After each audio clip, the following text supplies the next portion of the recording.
రాజానగరం సీతాఫలం అంటే ఒక ట్రేడ్ మార్క్గా ఉండేదని, రాజానగరంలో సీతాఫలానికి పూర్వ వైభవం తెచ్చేందుకు కృషి చేయాలని రాజానగరం ఎమ్మెల్యే బత్తుల బలరామకృష్ణ అధికారులకు సూచించారు. జీడి మామిడి, నిమ్మ వంటి పంటల దిగుబడులు పెరిగేలా రైతులకు ఎప్పటికప్పుడు శిక్షణ, అవగాహన కల్పించాలన్నారు. వ్యవసాయ ఉద్యానవన అధికారులతో ఆయన సమీక్షా సమావేశాన్ని నిర్వహించారు. ఈ సమావేశంలో ఆయన మాట్లాడుతూ రైతులు ఏ పంటలు పండిస్తే లాభసాటి అవుతుందో వారికి వివరించాలని అన్నారు. లాభాలు కురిపించే ఫామాయిల్ వంటి పంటలపై దృష్టి పెట్టేలా అధికారులు కృషి చేయాలని కోరారు. కల్వచర్ల ఇండస్ట్రియల్ పార్క్ వస్తుంది కాబట్టి ఆ దిశగా ఉద్యానవన పంటలు పెంచమని, రైతులను ప్రోత్సహిస్తే ఇక్కడ ఫుడ్ ప్రాసెసింగ్ యూనిట్లు ఏర్పాటు చేసుకోవచ్చన్నారు. పంజాబ్ రాష్ట్రం మొహాలీలోని జాతీయ స్థాయి ప్రతిష్టాత్మక ఫార్మాస్యూటికల్ విద్యా పరిశోధన రంగ సంస్థ నైపర్లో రాజమహేంద్రవరం విద్యార్థి సీటు కైవసం చేసుకున్నాడు. దివాన్చెరులోని విజే ఫార్మసీ కాలేజీలో బీ ఫార్మసీ చదివిన కొవ్వూరి హర్షిత్ రెడ్డి నైపర్లో సీటు సాధించాడు. ఏపీ నుంచి ఇద్దరు మాత్రమే నైపర్లో సీట్లు సాధించగా వారిలో హర్షిత్ రెడ్డి ఒకరు కావడం విశేషం.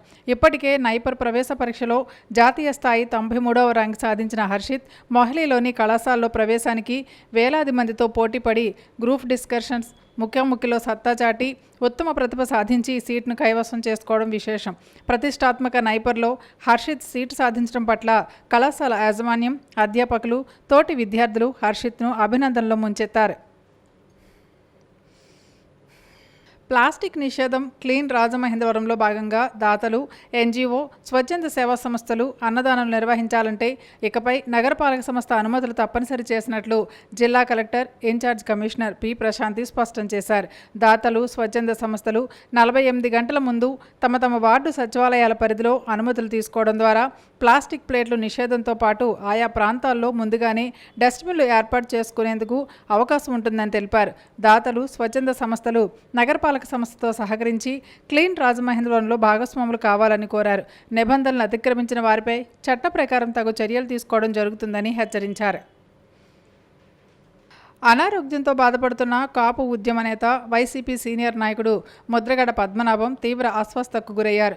దీంతో కుటుంబ సభ్యులు వెంటనే కాకినాడలోని ఓ ప్రైవేట్ హాస్పిటల్కి తరలించి ముద్రగడ పద్మనాభంను జాయిన్ చేశారు. ప్రస్తుతం ఆయన ఆరోగ్యం నిలకడగా ఉన్నా విషమంగా ఉందని వైద్యులు చెబుతున్నారు. అంతకుముందు మెరుగైన వైద్యం కోసం హైదరాబాద్కు తరలించాలని కుటుంబ సభ్యులు నిర్ణయం తీసుకున్నారు. హైదరాబాద్ యశోద హాస్పిటల్కి తీసుకువెళ్లాలని వారికి ముద్రగడ సూచించారు. అయితే స్థానిక వైద్యుల సూచన మేరకు ముద్రగడను హుటాహుటిన కాకినాడ మెరీ కవర్ ఆసుపత్రికి తరలించారు. కాగా ఆసుపత్రిలో ఉన్న ముద్రగడ పద్మనాభను కుమార్తె క్రాంతి పరామర్శించారు. డాక్టర్లను వివరాలు అడిగి తెలుసుకున్నారు.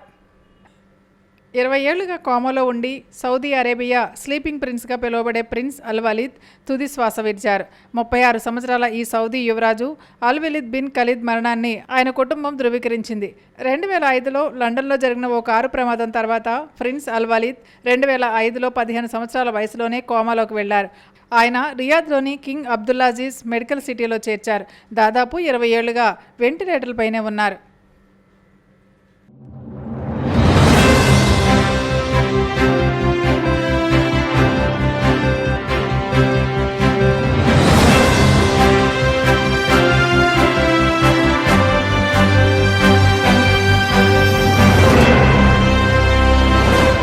నమస్కారం. సిసిసి డిజిటల్ 230 PM న్యూస్కు స్వాగతం. ముందుగా ముఖ్యాంశాలు. అనంతపురంలో సుపరిపాలనలో తొలి అడుగు కార్యక్రమంలో పాల్గొన్న మంత్రి నారాయణ. ఎన్నికలకు ముందు ఇచ్చిన హామీలన్నీ ఒక్కొక్కటిగా నెరవేరుస్తున్నామని స్పష్టం. విశాఖ జిల్లా గిడిజాలలో ఉత్సాహంగా సుపరిపాలనలో తొలి అడుగు కార్యక్రమం.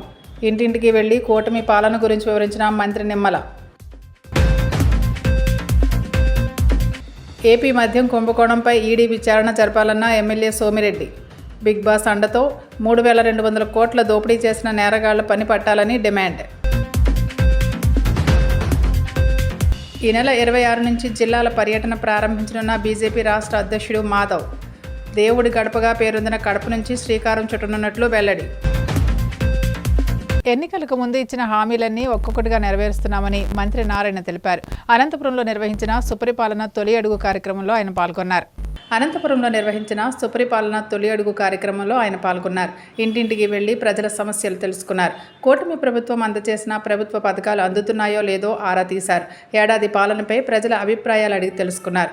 అనంతరం మంత్రి నారాయణ మాట్లాడుతూ ఇచ్చిన మాట ప్రకారం ఏ ఒక్క హామీ నుంచి వెనక్కి తగ్గలేదన్నారు. సీఎం చంద్రబాబుకు ఉన్న అపార అనుభవంతో రాష్ట్రాన్ని ముందుకు తీసుకెళ్తున్నారని, ఆగస్టు 15 నుంచి మహిళలకు ఉచిత బస్సు ప్రయాణం సౌకర్యం కల్పిస్తున్నామని స్పష్టం చేశారు. రాష్ట్రాభివృద్ధి జరిగితేనే యువతకు ఉపాధి అవకాశాలు పెరుగుతాయన్నారు.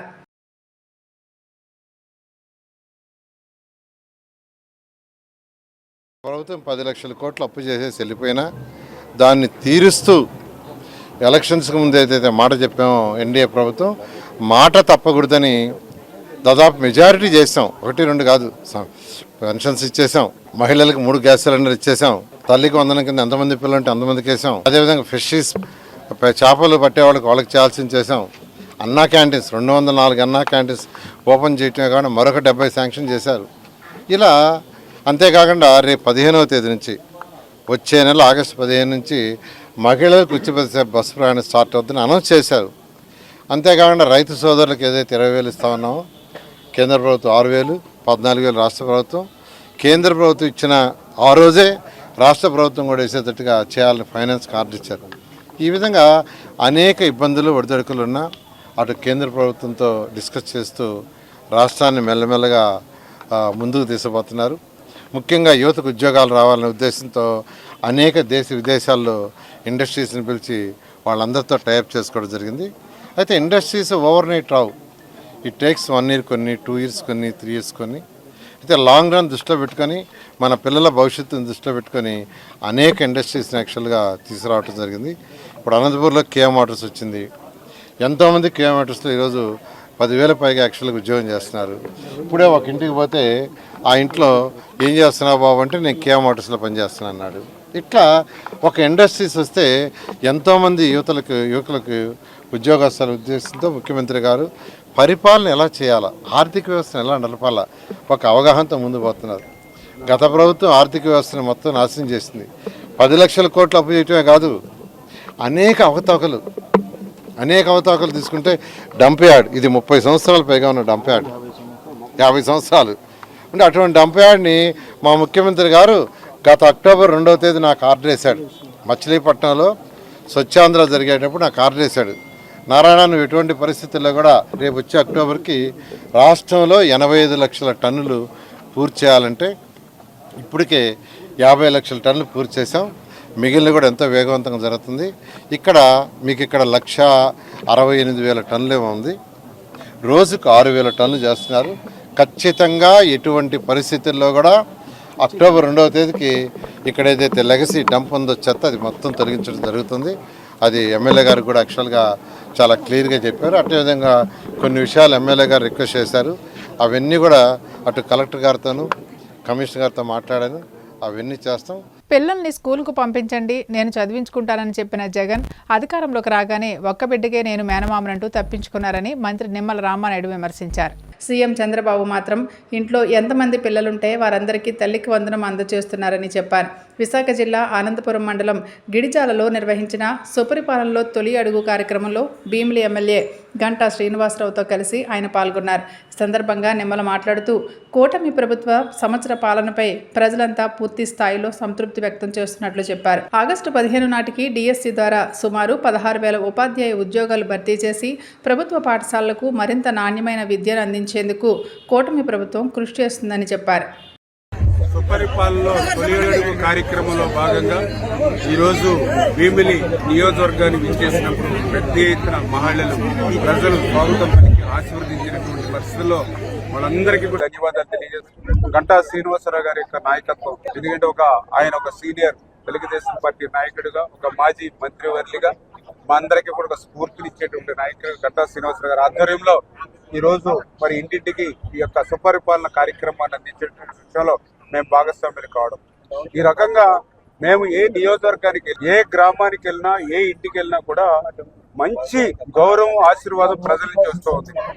ఈ సంవత్సర పాలన పట్ల పూర్తి స్థాయిలో ప్రజలందరూ కూడా సంతృప్తి వ్యక్తం చేస్తున్నటువంటి పరిస్థితి. వాళ్ళు చెప్తూ ఉన్నారు, గతంలో జగన్మోహన్ రెడ్డి పెంచుకుంటూ పోతామనంటే ఎంతో పెంచేస్తాడు పింఛన్లు అనుకున్నాం. కానీ ఆయన 200 రూపాయలు 250 రూపాయలు పెంచి మాకు నిజంగా చుక్కలు చూపించాడు. కానీ చంద్రబాబు నాయుడు గారు వచ్చాక ఒక్కసారిగా 4,000 రూపాయలు, ఒక్కసారిగా 6,000 రూపాయలు, ఒక్కసారిగా 10,000 15,000 రూపాయలు చేసి ఇవాళ మానవత్వం ఉన్నటువంటి ముఖ్యమంత్రి చంద్రబాబు నాయుడు అని చెప్పి ఇవాళ పెన్షన్ అందుకునేటువంటి వాళ్ళు చెప్తూ ఉన్నారు. అదేవిధంగా ఎవరైతే మహిళా సోదరిమణులు చెప్తూ ఉన్నారు, గతంలో మేము ఒక సిలిండర్ కొనాలనంటే 1,000-1,200, కానీ ఈవేళ ఉచితంగా 3 గ్యాస్ సిలిండర్లు మాకు అందుతున్నాయి. ఏదైతే గతంలో మా పిల్లలు ఉన్నారు, 2 పిల్లలు 3 పిల్లలు ఉన్న తల్లులు ఉన్నాం. ఆ రోజు జగన్మోహన్ రెడ్డి మీ పిల్లలకి నేను మేనమామగా ఉంటానని చెప్పాడు. కానీ అధికారంలోకి వచ్చాక ఒక బిడ్డకే మేనమామ, మిగిలిన 2 బిడ్డలు నాకు సంబంధం లేదని చెప్పాడు. కానీ ఈ రోజు చంద్రబాబు నాయుడు గారు వచ్చిన తర్వాత 3 బిడ్డలున్నా 5 బిడ్డలున్నా 8 బిడ్డలున్నా కూడా అందరికీ కూడా తల్లికి వందనం అందుతుంది. అందరి పిల్లల్ని మేము సమానంగా చదువుకోగలుగుతున్నామని వాళ్ళు చెప్తున్నటువంటి పరిస్థితి. మరి ఏదైతే స్కూల్కి వెళ్తూ ఉంటే చెప్తూ ఉన్నారు, ఇవాళ ఆ టీచర్లు చెప్తూ ఉన్నారు, గతంలో పాఠాలు చెప్పాలంటే మరి టీచర్లు లేనిటువంటి స్థితిలో 5 క్లాసులు కూడా ఒక్కళ్ళమే చెప్పేటువంటి పరిస్థితి. 5 సంవత్సరాల్లో ఒక్క టీచర్ పోస్ట్ భర్తీ చేయాలా. కానీ ఈ రోజు చంద్రబాబు నాయుడు గారు వచ్చి ఈ రోజు 16,000 టీచర్ల పోస్టులు రేపు ఆగస్టు 15వ తేదీలోపుగానే ఉపాధ్యాయులు నియమిస్తామని చెప్పడం జరుగుతుంది. తద్వారా ఒక నాణ్యమైన విద్యను మేము అందించగలుగుతామనేటువంటి పరిస్థితి వాళ్ళు చెప్పడం. ఇవాళ ఒక భవన కార్మికుడు చెప్తూ ఉన్నాడు, 5 రూపాయలకే అన్నా క్యాంటీన్లో అన్నం తినగలుగుతున్నాము.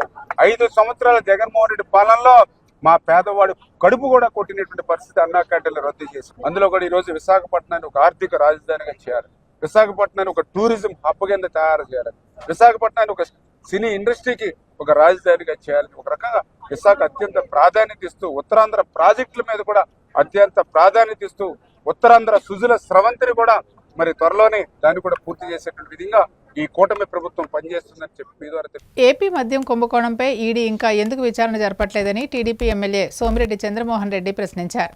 మంగళగిరి టీడీపీ కేంద్ర కార్యాలయంలో ఆయన మీడియాతో మాట్లాడుతూ ఈ కుంభకోణంపై ప్రధాని మోదీ దృష్టి సారించాలని కోరారు.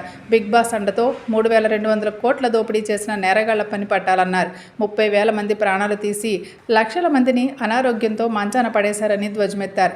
మద్యం స్కామ్ సూత్రధారుల పట్ల కఠినంగా వ్యవహరించాలన్నారు.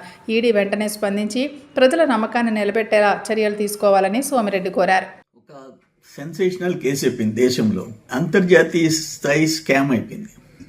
నేనేమంటానంటే మోడీ గారు వచ్చిన తర్వాత ఈ 11 ఏళ్ల పాలనలో ఆయనకి చాలా మంచి పేరు తెచ్చుకున్నారు.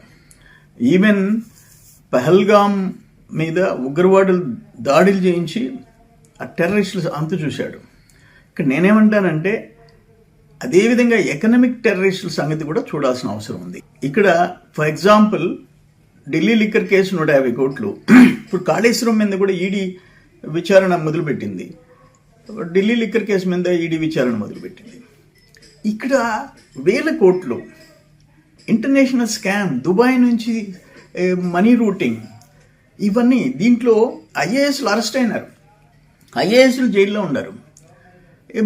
ఒక కీలక వ్యక్తి అంటే మీరు అర్థం చేసుకోవచ్చు, రాష్ట్రంలో ఆయన ప్రమేయంతో 3,200 కోట్లు ఇప్పటికి లెక్క తేలింది. ఇటువంటి కేసులో ఈడీ విచారణ చేపట్టాలా? నేను ఒక మాట చూసా మీడియాలో, ఒక వ్యక్తి ఆయన సోషల్ మీడియాలో నేను 50 కోట్లు పెట్టి కుక్క కొన్నాను అని చెప్పాడు. కుక్క పిల్ల. వెంటనే ఈడీ రైడ్ చేసింది. తర్వాత నేను సోషల్ మీడియాలో ఫేక్ మెసేజ్ పెట్టానని చెప్తే వెనక్కి వచ్చింది.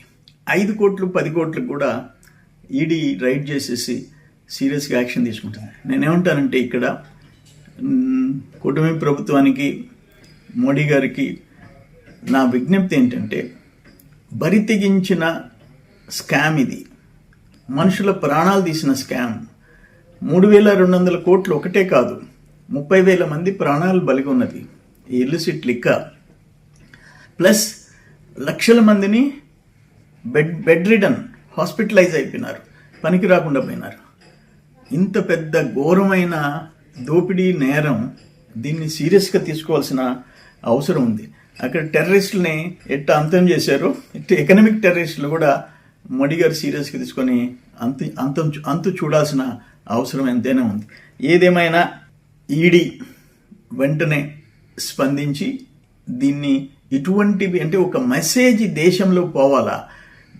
ప్రజలు నమ్మి ఒక ఛాన్స్ అంటే ఎన్నుకుంటే వాళ్ళే ఇటువంటి బరితెగింపుకి పాల్పడితే పరిణామాలు ఎట్టుంటాయని అనేది దేశ ప్రజలు గమనించాల్సిన అవసరం ఉందని నేను విజ్ఞప్తి చేస్తున్నాను.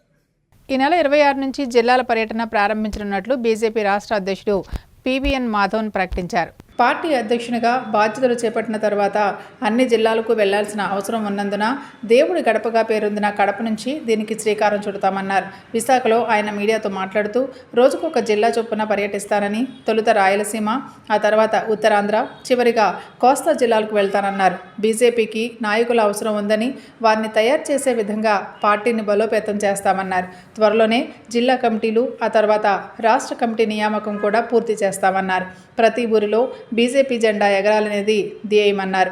రాష్ట్రంలో టీడీపీ, జనసేన పార్టీలతో కలిసి అభివృద్ధికి కృషి చేస్తామన్నారు. భారతీయ జనతా పార్టీ రాష్ట్ర అధ్యక్షుడిగా బాధ్యత స్వీకరించిన తర్వాత విశాఖపట్నం సంబంధించిన పత్రికా మిత్రులతో మాట్లాడాలని చెప్పి అనుకోవటం జరిగింది. అయితే అది సమయానుకూలంగా కాలేదు, ఇప్పటికీ 2 సార్లు పోస్ట్ అయింది. అయితే రేపు నేను ఢిల్లీ వెళ్ళబోతున్నాను. ఢిల్లీ వెళ్ళే లోపు ఒకసారి ఊరికే పలకరిద్దామని చెప్పి ఒక మాట చెప్పడం జరిగింది. ఎందుకంటే నాన్నగారితో పాటు ప్రయాణం చేసిన అనేక మంది పెద్దలు ఉన్నారు, అలాగే మాతో కూడా ప్రయాణం చేసిన మిత్రులు ఉన్నారు. ఆ విధంగా ఉభయం అంటే మా నాన్నగారికి మాకు ఎప్పుడు కూడా పత్రికా విలేకరులు కుటుంబంలో సభ్యులుగా ఉండి పనిచేసేవాళ్ళు. చాలామందికి గుర్తే ఉంటుంది, మా ఇంట్లోనే ప్రెస్ మీట్ జరిగేది. ఇంట్లోనే అందరూ కూడా డైరెక్ట్ వెళ్ళి ఛాయ్ వాళ్లే కాసుకొని అందరూ ఛాయ్ వాళ్లే ఇచ్చుకునేవాళ్ళు. ఆ రోజులు కూడా నేను చూశాను. మేరీ బిస్కెట్ ఛాయ్తో ప్రెస్ మీట్ అయిపోయేది. అయితే అందరూ ఆ విధంగా, అయితే కెమెరాలు లేవు కాబట్టి అందరూ రాసుకునేవాళ్ళు. ఆ విధంగా సరదాగా కుటుంబ వాతావరణంలో విశాఖపట్నంలో జరిగేది. ఆ విధంగా చిన్నప్పటి నుంచి ప్రెస్తో కలిసిన ప్రయాణం కనుక నేను రాష్ట్ర అధ్యక్షుడు అయిన తర్వాత విశాఖపట్నం సంబంధించిన ప్రెస్ మిత్రులతో కలవటం అనేది చాలా ముఖ్యమైన విషయం. అది పోస్ట్పోన్ అయిపోతుంది కనుక చిన్నగా ఒక లంచ్ సమయంలో కూర్చొని చిట్ చాట్ చేయడానికి అనుకున్నాం. నేను అఫీషియల్గా ఎప్పుడు కొంచెం ఒక ప్రెస్ మీట్ కూడా ఆయన మాట్లాడలేదు. అయితే ఒకవేళ ఇదే కాబోతుందేమో, సో ఆ విధంగా అనుకున్నాం. అంటే ఈసారి ప్రెస్ని కలవడంలో ఒక్కొక్క జిల్లాకు కూడా నా యొక్క పర్యటన కూడా ఖరారైంది. రేపు 26వ తారీఖు నుంచి రాష్ట్ర అధ్యక్షుడిగా మొత్తం రాష్ట్ర వ్యాప్తంగా పర్యటన చేయాలని చెప్పి మొదటిగా కడప నుంచి ప్రారంభించాలని. కడప ప్రారంభించడం ఇంకేం ఉద్దేశం లేదు, దాంట్లో అది తొలి గడప అని చెప్పి మా భావన. అంటే మన కలియుగ దైవమైన శ్రీ వెంకటేశ్వర స్వామికి ప్రయాణం మొదలు పెట్టాలి అంటే కడప నుంచి మొదలు పెట్టాలి ఆనవాయితీ. అక్కడ తొలి గడప దేవాలయం కూడా ఉంది. ఆ విధంగా ఈ రాష్ట్రానికి సంబంధించిన గడప ఏదైనా ఉంది అంటే ప్రారంభించాలి, లోపల అడుగు పెట్టాలంటే కడప అనేది ప్రసిద్ధి. ఎస్ఆర్కేఆర్ ఇంజనీరింగ్ కళాశాల వ్యవస్థాపకులు సాగి రామకృష్ణరాజు 92వ జయంతిని పురస్కరించుకుని కళాశాల యాజమాన్యం చినామిరం గ్రామ పంచాయతీకి చెత్త సేకరణకు గాను 2 ఆటోలను బహుకరించారు. శనివారం జరిగిన సాగి రామకృష్ణరాజు 92వ జయంతి సందర్భంగా ముఖ్య అతిథులుగా హాజరైన Bhimavaram MLA public accounts committee chairman Pulavarthi Ramanjaneyulu, జిల్లా కలెక్టర్ చదలవాడ నాగరాణి ముందుగా సాగి రామకృష్ణరాజు విగ్రహానికి పూలమాలలు వేసి ఘనంగా నివాళులర్పించారు. ఈ సందర్భంగా కళాశాల యాజమాన్యం తరపున కళాశాల సెక్రటరీ అండ్ కరెస్పాండెంట్ సాగి రామకృష్ణ నిశాంత్ వర్మ ఆటో తాళాలను ఎమ్మెల్యే కలెక్టర్లకు అందించారు. వారు వాటిని భీమవరం రూరల్ ఎంపీడీఓ ఎం గంగాధరరావు చేతికి అందించి కళాశాల యాజమాన్యాన్ని అభినందించారు. సాగి రామకృష్ణరాజు జయంతిని పురస్కరించుకుని కళాశాల ప్రాంగణంలో ఎన్ఎస్ఎస్ యూనిట్ ఆధ్వర్యంలో ఏర్పాటు చేసిన రక్తదాన శిబిరాన్ని కూడా ఆమె ప్రారంభించి విద్యార్థుల వివరాలు అడిగి అభినందించారు. రక్తదానం చేసిన విద్యార్థులకు ఎమ్మెల్యే పులవర్తి రామాంజనేయులు, కలెక్టర్ చదలవాడ నాగరాణి సర్టిఫికెట్లు అందజేశారు.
ఆంధ్ర రాష్ట్రానికే గౌరవం తెచ్చిన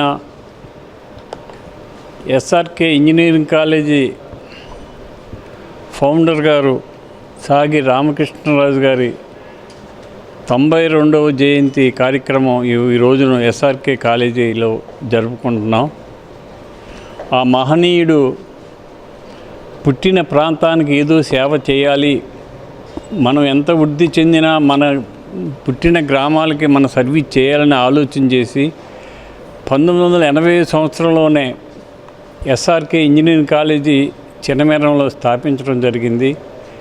వారు స్థాపించడం వలన మన రాష్ట్రమే కాకుండా ఇతర రాష్ట్రాలు, ఇతర ప్రాంతాలు, ఇతర దేశాల నుంచి కూడా వచ్చి ఇక్కడ చదువుకునే అవకాశం కల్పించారు. కొన్ని లక్షల మంది విద్యార్థులు ఎంతో ప్రయోజకులై దేశాల్లోనూ ఇతర దేశాల్లోనూ స్థిరపడి ఆయన పేరు చెప్పుకొని వాళ్ళ ఆనందంగా సంతోషంగా జీవించే అవకాశం కలిగింది. ఆ మహనీయుడు ఆయన మెటల్ కింగ్ అని బిరుదు కూడా వచ్చింది. నాగార్జున సాగర్ డ్యామ్ కట్టినప్పుడు ఇందిరాగాంధీ గారు మెటల్ కింగ్ అని అవార్డు ఇచ్చారు. ఆయన ఎన్నో కన్స్ట్రక్షన్స్ చేశారు. ఈ దేశానికి ఆర్థిక స్థితికి ఆయన పూర్తి సహకారాన్ని అందించారు. వారు ఎన్ని జన్మలెత్తిన అటువంటి మహనీయుడు ఈ రాష్ట్రానికి, ఈ దేశానికి ఉండటం అనేది శుభపరిణామం అని చెప్పి తెలియజేస్తుంది. కృష్ణరాజు గారు 92వ జయంతి ఉత్సవాలు ఈరోజు ఇక్కడ భీమవరం పట్టణంలో ఎస్ఆర్కేఆర్ కాలేజ్ ఆవరణలో జరుపుకుంటున్నాము. వారు రామకృష్ణరాజు గారు ఇక్కడ భీమవరం అండ్ పశ్చిమ గోదావరి జిల్లాలోని యువతీ యువకులకి ఆదర్శప్రాయంగా నిలిచారు. పిల్లల బంగారు భవిష్యత్తు కోసం ఎంతో మంచి ఎడ్యుకేషనల్ ఇన్స్టిట్యూషన్స్ పెట్టడం జరిగింది. ఈ ఎస్ఆర్కేఆర్ ఇన్స్టిట్యూషన్ 1980 నుంచి కూడా పిల్లలు ఒక స్టూడెంట్స్ యువతీ యువకులు ఒక మంచి కెరీర్లో స్థిరపడడానికి, అత్యున్నత శిఖరాలు అధిరోహించడానికి ఎంతో తోడ్పాటు పడింది. రామకృష్ణరాజు గారికి మెటల్ కింగ్ అని చెప్పేసి అప్పటి గౌరవ ప్రధాని మంత్రి ఇందిరాగాంధీ గారి చేతుల మీదుగా అందుకోవడం జరిగింది. అలాగే వీరు అనేక నిర్మాణ కార్యక్రమాలు, భారతదేశ ఆర్థిక ప్రగతికి వారు కూడా కంట్రిబ్యూట్ చేశారు అనడంలో సందేహం లేదు. మా కాలేజ్ యొక్క ఫౌండర్ శ్రీ సాగి రామకృష్ణరాజు గారి 92వ జయంతి వేడుకలు జరుపుకుంటున్నామండి. ఆయనకి నివాళులు అర్పిస్తూ కొన్ని ప్రోగ్రామ్స్ కండక్ట్ చేస్తున్నామండి. వాలంటరీ బ్లడ్ డొనేషన్ క్యాంప్ అని ఒకటి, మా పిల్లలందరూ వాలంటరీగా వచ్చి బ్లడ్ డొనేషన్ చేస్తారు. అది కాకుండా మన చినమేరం పంచాయతీకి ఒక 2 వేస్ట్ కలెక్షన్ ఆటోస్ ఇవ్వడం జరిగింది. ఇవే కాకుండా ఈ చుట్టుపక్కల చాలా స్కూల్స్కి చాక్లెట్లు మరియు స్వీట్స్ పంచి మా ఫౌండర్ గారి విజన్ ఇంకా ముందు తీసుకెళ్ళి మరి ఇలాంటి ప్రోగ్రామ్స్ ఎన్నో చేయాలని కోరుకుంటూ సెలవు. రామకృష్ణరాజు గారు 92వ జయంతి శుభాకాంక్షలు తెలియజేస్తున్నాము. ఎస్ఆర్కేఆర్ మేనేజ్మెంట్ తరఫున సుమారు 45 సంవత్సరాల క్రితం గ్రామీణ యువతకు సాంకేతిక విద్య అందించాలనే ఉద్దేశంతో రామకృష్ణరాజు గారు ఆయన స్వగ్రామంలో ఈ కాలేజీ స్థాపించడం జరిగింది. ఆయన దృఢ సంకల్పంతో ప్రస్తుతం స్టాఫ్ కూడా ఇంకా ఉన్నత సాంకేతిక విద్యను అందించి స్టూడెంట్స్కి పూర్వ విద్యార్థుల్లాగా ప్రస్తుత విద్యార్థులు కూడా మరింత అభివృద్ధి చెందేలాగా కృషి చేయాలని కోరుకుంటూ థ్యాంక్ యూ. సాగి రామకృష్ణరాజు గారి 92nd birthday celebrations SRKR engineering కాలేజీలో కండక్ట్ చేయడం చాలా ఆనందంగా ఉంది. ఆ రోజు ఆయన ఒక మంచి విజన్ తోటి ఈ చిన్న పల్లెటూరులో ఒక మంచి సంస్థ స్థాపిస్తే కనుక ఇక్కడికి పిల్లలకి చదువు వస్తుంది, అలాగే ఇక్కడ లోకల్గా ఉద్యోగాలు వస్తాయనే ఉద్దేశంతో స్థాపించారు. ఆయన స్థాపించినప్పుడు ఇక్కడ ఓన్లీ 3 బ్రాంచెస్ ఉండి, అటువంటి ఈ 3 బ్రాంచెస్ని ఈరోజు యూజీలోనే తీసుకుంటే 12 బ్రాంచులు గాను, అలాగే పీజీ తీసుకుంటే 6 బ్రాంచులు గాను, అలాగే పిహెచ్డీ తీసుకుంటే 10 బ్రాంచులు గాను వృద్ధి చెంది మా స్టూడెంట్స్ లెక్కేసుకుంటే, కాలేజీ నుంచి వెళ్ళిన స్టూడెంట్స్ లెక్కేసుకుంటే 30,000 మంది పైగా అన్ని కంట్రీస్లోని, అన్ని దేశాల్లోని బాగా స్థిరపడి ఎవ్రీ ఇయర్ అల్యూమినియం మీట్ కూడా కండక్ట్ చేసుకుంటున్నారు. ఈరోజు మా కాలేజీ ఫౌండరు శ్రీ సాగి రామకృష్ణరాజు గారి 92వ జయంతి ఉత్సవం. ఆయన 1980లో ఈ కాలేజీలో 3 బ్రాంచులతో స్టార్ట్ చేశారు. ఈరోజు 12 బ్రాంచులు, 1860 మంది బీటెక్ స్టూడెంట్స్, నెక్స్ట్ మళ్ళీ ఎంటెక్ స్టూడెంట్స్, పిహెచ్డి కూడా చాలా 10 డిఫరెంట్ డిపార్ట్మెంట్స్లో ఉన్నాయి. అంటే ఇంతలా అభివృద్ధి చెందటం, ఇక్కడ ఎంతోమంది చదువుకునే ఉన్నత స్థానాల్లో ప్రపంచవ్యాప్తంగా ఉన్నారు.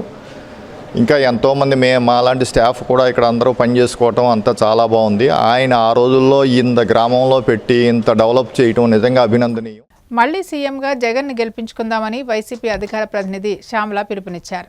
పొదిల్లో పర్యటించిన శ్యామల కూటమి ప్రభుత్వంపై తీవ్ర విమర్శలు గుప్పించారు. ఈ సందర్భంగా ఆమె మాట్లాడుతూ జగన్ హయాంలో పొదిలి సమీపంలో 53 కోట్లకు పైగా ఖర్చు చేసి మంచినీటి చెరువును రిజర్వాయర్గా మార్చాలని పనులు ప్రారంభిస్తే కూటమి ప్రభుత్వం దాన్ని డంపింగ్ యార్డ్గా మార్చేసిందని మండిపడ్డారు. ఈరోజు ప్రకాశం జిల్లా మార్కాపురం నియోజకవర్గంలోని పొదిలి మండలంలో ఉన్న పెద్ద చెరువు దగ్గర ఉన్నాను నేను. ఇక్కడికి వచ్చి ఈ పెద్ద చెరువు చిన్న చెరువుల రిజర్వాయర్ యొక్క పరిస్థితి చూసిన తర్వాత ఒక విషయం అర్థమైంది. అంటే 2023 ప్రాంతంలో అప్పటి మార్కాపురం ఎమ్మెల్యే నాగార్జున రెడ్డి గారు ఆధ్వర్యంలో జగన్మోహన్ రెడ్డి గారు స్వయంగా విచ్చేసి ఇక్కడ శంకుస్థాపన చేయడం జరిగింది ఈ రిజర్వాయర్. ఈ రోజున ఆయన చేసినటువంటి శంకుస్థాపన తాలూకా శిలాఫలకం కూడా ఇక్కడ పగలగొట్టేశారు ఎలాగో సరే. కానీ ఆయన ఎంతో మంచి ఆలోచనతో 750 ఎకరాల్లో 0.22 టీఎంసీల నీటి కెపాసిటీతో అంటే మొత్తము 53 లక్షల కోట్ల వ్యయంతో ఇంత పెద్ద ప్రాజెక్ట్ ని ఆయన చేపడితే చుట్టుపక్కల గ్రామాలన్నిటికీ చుట్టుపక్కల పంచాయతీలన్నిటికీ కూడా మంచినీరు అందించాలి అని ఆ ఆశయాన్ని కూడా మీరు చంపేశారు ఈ రోజున. ఇక చూస్తే అదొక డంప్ యార్డ్ లాగా ఉంది. ఇది ఒక మంచినీటి చెరువులా అయితే లేదు. ఇక్కడ మున్సిపాలిటీ వాళ్ళే వచ్చి స్వయంగా చెత్త డంప్ చేస్తున్నారు అని విని ఆశ్చర్యపోయాను నిజంగా నేను. అంటే ఇదివరకటి గవర్నమెంట్ లో నీరు ఊరడం కోసము ఇంత మంచి ప్రాజెక్ట్ ని చేపడితే ఇది నిజంగా గనక మీరు సక్సెస్ చేసి ఉంటే కూటమి ప్రభుత్వం అధికారంలోకి వచ్చిన తర్వాత మీరు ఇంటింటికి ట్యాపులతో నీళ్లు ఇవ్వకపోయినా కూడా నీళ్లు ఊరుతాయి ప్రతి ఇంట్లోనూ. అంత మంచిగా ఉండేది. చుట్టుపక్కల గ్రామాలకి పంచాయతీలన్నిటికీ కూడా సంసిద్ధిగా నీళ్లు అందేది. కానీ ఈ రోజున మీరు అది చేయడంలో ఫెయిల్ అయ్యారు. అదే కాకుండా పోనీ మేము చేసిన దాన్ని కూడా మీరు ఏమన్నా డెవలప్ చేశారా అంటే అది లేకుండా ఒక చెత్త కుప్పలా తయారు చేశారు ఇక్కడ. దీన్ని ఖచ్చితంగా ఈ వైఖరి మానుకోవాలి. త్వరితగతిన ఈ రిజర్వాయర్ ని పూర్తి చేసి ఈ చుట్టుపక్కల పంచాయతీలో ఉన్నటువంటి ప్రజలందరికీ కూడా ఆ నీటి ఇబ్బందిని లేకుండా చేస్తారు అని కోరుకుంటున్నాము. ఖచ్చితంగా మీరు ఈ పనులు చేయాలి. మీరు ఎలాగో చేయలేరు. చేసే పనులను కూడా మధ్యలో ఇలా ఆపేస్తే ఎలా అండి? శిలాపలకాలు పగలగొట్టేసి అంటే జనాలకు తెలియకుండా ఏం చేశారని మీరు పగలగొట్టేస్తే తెలియకుండా పోతుందా? మీరు చెత్త కుప్పగా మారిస్తే మేము చెప్పకుండా ఊరుకుంటామా? ఖచ్చితంగా ఏ సదుద్దేశంతో అయితే జగన్మోహన్ రెడ్డి గారు గాని అప్పటి మార్కాపురం ఎమ్మెల్యే నాగార్జున రెడ్డి గారు గాని ఈ మంచి కార్యక్రమానికి శంకుస్థాపన చేసి ప్రారంభించారో ఆ ఉద్దేశం జరిగి తీరాలి. అది తీరే వరకు కూడా ఈ చుట్టుపక్కల ప్రజలందరూ కూడా మిమ్మల్ని ప్రశ్నిస్తూనే ఉంటారు. ఆ విషయం మీరు గుర్తుపెట్టుకోవాలి. తిరుపతి జిల్లా గూడూరు పట్టణంలోని టవర్ క్లాక్ సెంటర్ వద్ద ఉన్న పురపాలక సంఘం ఆధ్వర్యంలో స్వర్ణాంధ్ర స్వచ్ఛాంధ్ర కార్యక్రమం నిర్వహించారు. సందర్భంగా మున్సిపల్ పారిశుద్ధ్య కార్మికులను సన్మానించారు. ఈ సమావేశానికి ముఖ్య అతిథిగా హాజరైన టీడీపీ రాష్ట్ర కార్యవర్గ సభ్యులు శీలం కిరణ్ కుమార్ మాట్లాడుతూ పర్యావరణాన్ని కలుషితం చేసే ప్లాస్టిక్ కవర్లను ప్రతి ఒక్కరూ నిషేధించి స్వర్ణాంధ్ర స్వచ్ఛాంధ్రకు సహకరించాలని కోరారు.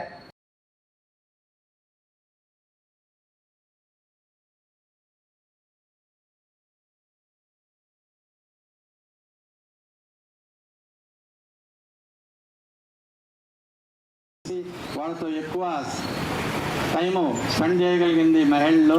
మీరు ప్రతి కుటుంబంలో కూడా పోయి చెప్పగలిగిన శక్తి ఉన్న వాళ్ళు మీరు. మీ శక్తిని మీరు ఉపయోగించుకోవాలని బాధ్యత మీ అందరి మీద ఉంది. ముఖ్యమంత్రిగా 1995లో ప్రమాణ స్వీకారం చేసిన తర్వాత చంద్రబాబు నాయుడు గారు పచ్చదనం పరిశుభ్రత అనే కార్యక్రమాన్ని తీసుకురావడం జరిగింది.